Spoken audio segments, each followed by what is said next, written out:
ଏହି ପ୍ରଶ୍ନରେ AB ଏବଂ CD ଦୁଇଟି ରେଖାଖଣ୍ଡ ଅଛି ଏବଂ ABCD ପରସ୍ପରକୁ ଛେଦ କରୁଛନ୍ତି ଗୋଟେ ବିନ୍ଦୁରେ ଏବଂ କେଉଁ ବିନ୍ଦୁରେ ଛେଦ କରୁଛନ୍ତି? O ବିନ୍ଦୁରେ ଛେଦ କରୁଛନ୍ତି। ଏବେ ଯେତେବେଳେ ଦୁଇଟି ରେଖାଖଣ୍ଡ ପରସ୍ପରକୁ ଛେଦ କରେ ଗୋଟେ ବିନ୍ଦୁରେ ସେଠି ଚାରିଟି କୋଣ ବନେ। ଦେଖ 1 2 3 4। ସେମିତି ଏଠି ବି ଚାରିଟି କୋଣ ବନିଛି। এই ଚାରୋଟି କୋଣ ଭିତରୁ ଆମକୁ ଗୋଟିଏ କୋଣର ପରିମାଣ ଦିଆଯାଇଛି DOB। ତେଣୁ ମୁଁ ଲେଖୁଛି ଏଠି DOB କୋଣର ପରିମାଣ କେତେ ଦେଇଛି? 70 ଡିଗ୍ରୀ। ଆମେ AOD କୋଣର ପରିମାଣ ବାହାର କରିବା। ସେମିତି AOC କୋଣର ପରିମାଣ ବାହାର କରିବା ଏବଂ COB କୋଣର ପରିମାଣ ବାହାର କରିବା। A କୋଣଟିର ପରିମାଣ ବାହାର କରିବା, AOC ବାହାର କରିବା ଏବଂ COB କୋଣର ପରିମାଣ ବାହାର କରିବା।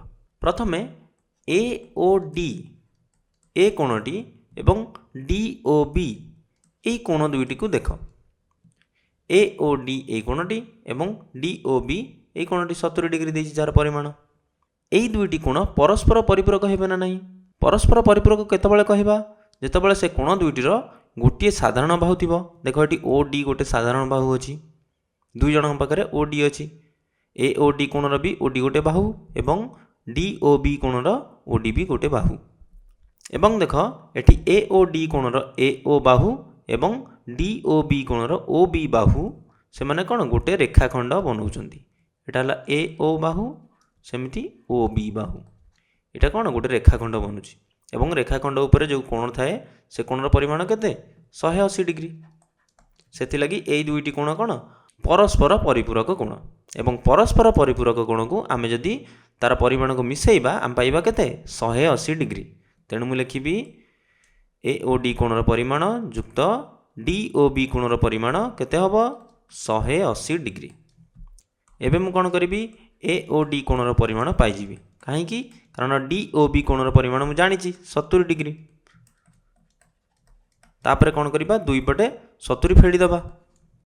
-70 ଏପଟରେ ସେମିତି 180 - 70। 70ରୁ 70 ଫେଡ଼ିଲେ 0 ହୋଇଯିବ। ତେଣୁ ରହିଲା କ'ଣ? AOD କୋଣର ପରିମାଣ କେତେ? 180ରୁ 70 ଗଲେ ଯେତିକି କେତେ? 110 ଡିଗ୍ରୀ। ତେଣୁ AOD କୋଣର ପରିମାଣ 110 ଡିଗ୍ରୀ। ଏବେ AOD DOB ଯେମିତି ପରସ୍ପର ପରିପୂରକ ଥିଲା ସେମିତି AOC ଏବଂ AOD ବି ପରସ୍ପର ପରିପୂରକ। ତେଣୁ ସେ ଦୁଇଟି କୋଣର ପରିମାଣକୁ ଯଦି ଆମେ ମିଶାଇବା ଆମେ ପାଇବା କେତେ? 180 ଡିଗ୍ରୀ। ତେଣୁ ମୁଁ କ'ଣ କରୁଛି? ପୁଣି ଲେଖିବି AOC ଏବଂ କାହାକୁ ମିଶାଇବା? AOD ମିଶାଇଲେ କେତେ ପାଇବା? 180 ଡିଗ୍ରୀ, କାରଣ ପରସ୍ପର ପରିପୂରକ। ଏବେ ଆମେ AOC ପାଇଯିବା। ସେମିତି ପାଇବା AOD କେତେ?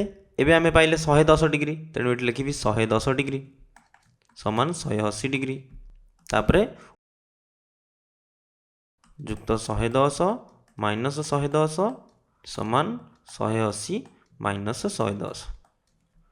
ତାପରେ ରହିବ କେତେ?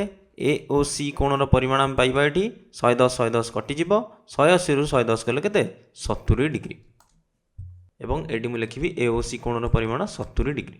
ପିଲାମାନେ ଏବେ ଦେଖ ଏଠି ଏଇ ଦୁଇଟି କୋଣ AOC ଏବଂ DOB এই କୋଣ ଦୁଇଟି ବିପରୀତ କୋଣ ଅଛନ୍ତି ଏବଂ এই କୋଣ ଦୁଇଟି ସମାନ ଅଛନ୍ତି। ତେଣୁ এই କୋଣ ଦୁଇଟିକୁ କୁହାଯାଏ ପରସ୍ପର ପ୍ରତୀପ କୋଣ ଏବଂ ପରସ୍ପର ପ୍ରତୀପ କୋଣ ଦ୍ୱୟ ସମାନ ଥାନ୍ତି। ତୁମେମାନେ କହିପାରିବ କି ଏଇଟି ସମାନ ଅଛନ୍ତି ଅଲଗା କେଉଁଠି ସମାନ ନ ହୋଇପାରନ୍ତି? ଆମେ କେମିତି ଜାଣିବା? ଦେଖ ଆମେ COB ବି ବାହାର କରିବା। ଏବେ ଦେଖିବା COB ଏବଂ AOD ସମାନ ଅଛନ୍ତି ନା ନାହିଁ। ଏବେ COB କୋଣର ପରିମାଣ ବାହାର କରିବା ଲାଗି ମୁଁ ଲେଖୁଛି କୋଣ AOC ର ପରିମାଣ ଯୁକ୍ତ COB କୋଣର ପରିମାଣ କେତେ? 180 ଡିଗ୍ରୀ, କାରଣ ସେ ଦୁଇଟି କୋଣ ବି ପରସ୍ପର ପରିପୂରକ। ଏବଂ AOC ଆମେ ଜାଣିଛେ 70 ଡିଗ୍ରୀ।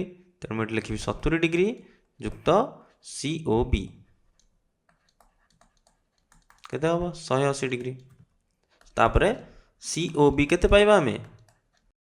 ଏଠି ସେମିତି 180ରୁ 70 ଫେଡ଼ିଦେବା ଏବଂ ପାଇବା କେତେ? 110 ଡିଗ୍ରୀ। ଦେଖ ଏଠି ପାଇଲେ 110 ଡିଗ୍ରୀ। ତ ଏଠି ଜାଣିପାରୁଛ AOD ଏବଂ COB ଏ ଦୁଇଟି ବିପରୀତ କୋଣ ଏବଂ ଏ ଦୁଇଟି ବି ସମାନ ହେଲେ। ସେମିତି AOC DOB ଏ ଦୁଇଟି ବି ବିପରୀତ କୋଣ ଏବଂ ଏ ଦୁଇଟି ବି ସମାନ ହେଲେ। ତେଣୁ ଏ ବିପରୀତ କୋଣକୁ କ'ଣ କୁହାଯାଏ? ପରସ୍ପର ପ୍ରତୀପ କୋଣ। ଯଦି ମୁଁ ତୁମକୁ ପଚାରିବି କି ଏ ଓ ଡିର ପ୍ରତୀପ କୋଣର ନାମ କୁହ, କ'ଣ ହେବ? ସି ଓ ବି। ଏବଂ ପ୍ରତୀପ କୋଣ ଦ୍ୱୟ ସମାନ ଥାନ୍ତି। ବୁଝିପାରିଲ?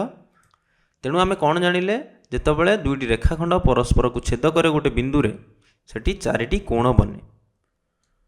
3, 4। ଏବେ এই ବିପରୀତ କୋଣ ଦ୍ୱୟକୁ କୁହାଯାଏ କ'ଣ?